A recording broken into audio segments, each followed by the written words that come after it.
अस्सलाम वालेकुम दोस्तों, मेरा नाम डॉक्टर अली असगर है और आज की इस वीडियो में हम डिस्कस करने जा रहे हैं scope of DPT, doctor of physical therapy in Pakistan. आज की इस वीडियो में हम डिस्कस करने जाएंगे कि डीपीटी यानी डॉक्टर ऑफ फिजिकल थेरेपी का पाकिस्तान में क्या स्कोप है। स्कोप से मुराद हम बात करेंगे कि इसकी जॉब किस तरह की होती है, सैलरी पैकेज क्या होता है और कौन कौन सी यूनिवर्सिटीज़ के थ्रू जो है वो डीपीटी की जा सकती है। तो इस लेक्चर को शुरू करने से पहले आपसे रिक्वेस्ट करेंगे कि अगर आपने अब तक हमारे चैनल को सब्सक्राइब नहीं किया जो कि सिंध बोर्ड टीचिंग के नाम से है, तो काइंडली आज ही आप हमारे इस चैनल को सब्सक्राइब करें और साथ ही साथ बेल आइकन को लाजमी क्लिक करें ताकि हमारी अपलोड करदा तमाम वीडियोस की नोटिफिकेशन आपको रिसीव हो सके। तो आइए स्टार्ट करते हैं। तो आज की इस लेक्चर का जो पहला मकसद है उसमें हम ये सीखेंगे what is doctor of physical therapy, DPT.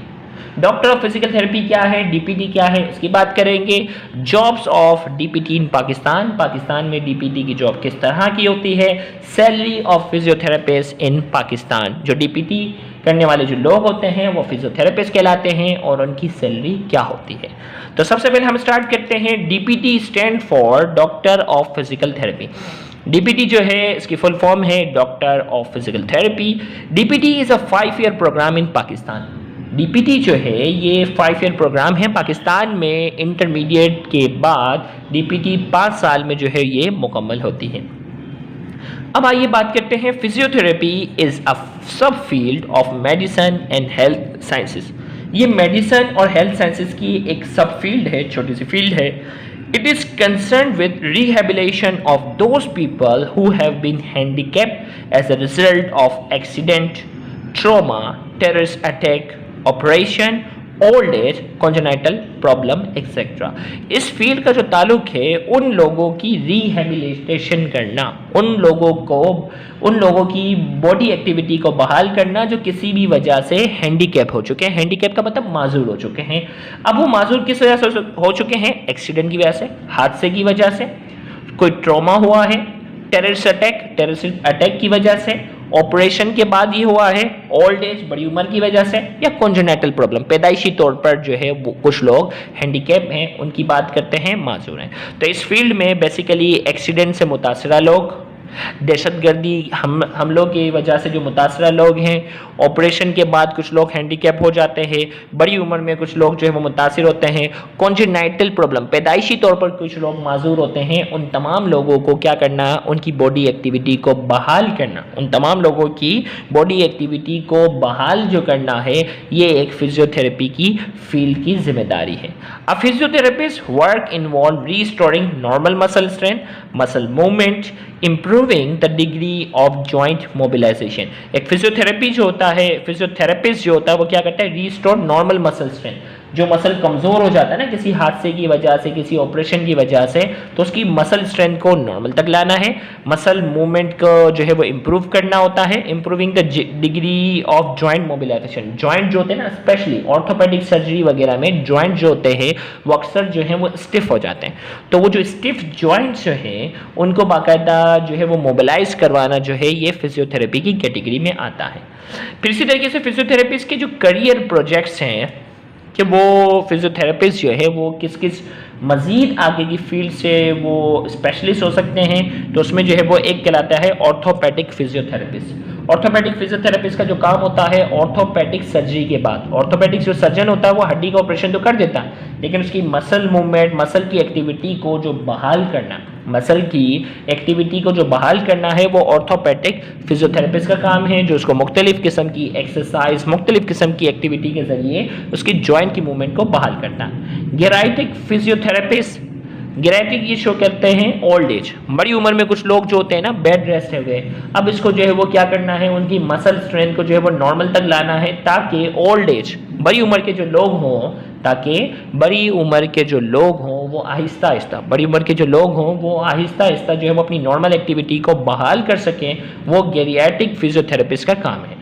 इसी तरीके से पीडियाट्रिक फिजियोथेरेपिस्ट जो होता है वो पैदाइशी तौर पर जो माजूर बच्चे होते हैं उनकी एक्टिविटी जो है वो प्रॉपर करवाना होता है, उनकी मुख्तलिफ एक्टिविटीज़ के ज़रिए जो है वो उनको नॉर्मल लेवल पर लाना होता है। ऑक्यूपेशनल फिजियोथेरेपिस्ट का जो काम होता है कि हादसे की वजह से किसी ऑक्यूपेशनिस्ट के जो है वो बॉडी की मूवमेंट जो है वो डिस्टर्ब हुई है तो उसको डिस्टर्ब मूवमेंट को जो है वो क्या करना है, रूटीन पर लाना है।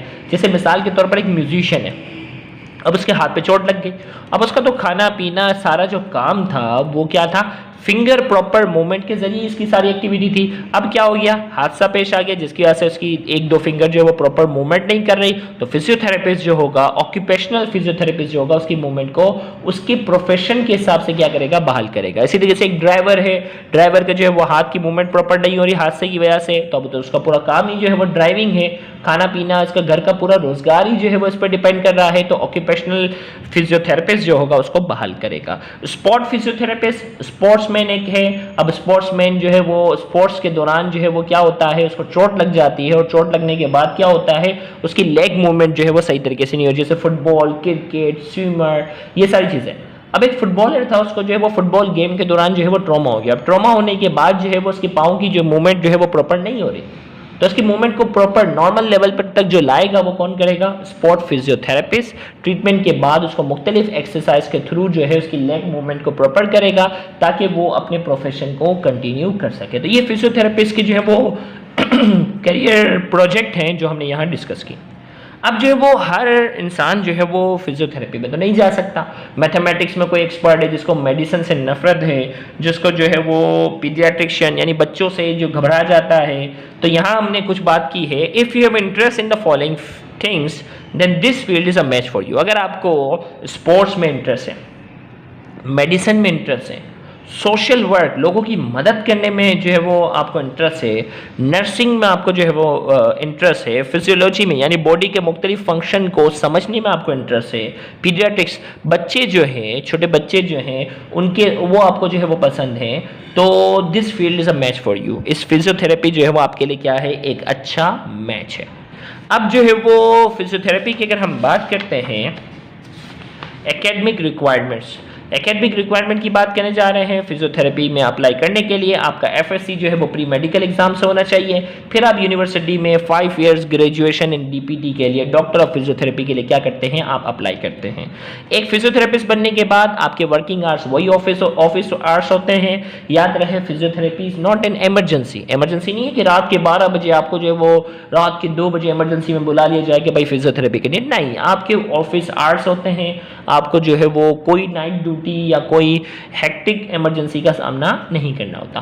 प्लेस ऑफ वर्क, आप हॉस्पिटल सेटअप पे वर्क करते हैं, क्लिनिक सेटअप पे काम करते हैं, पीडियाट्रिक इंस्टीट्यूट्स जो होते हैं उसमें जो है ये प्लेस ऑफ वर्किंग होती है। ऑब्स्टेकल्स, आपके पास जो रुकावट है वो क्या है, चैलेंजिंग जॉब इमोशनली, ये जॉब जो है ना ये चैलेंजिंग जॉब है। किस तरीके से, इमोशनली।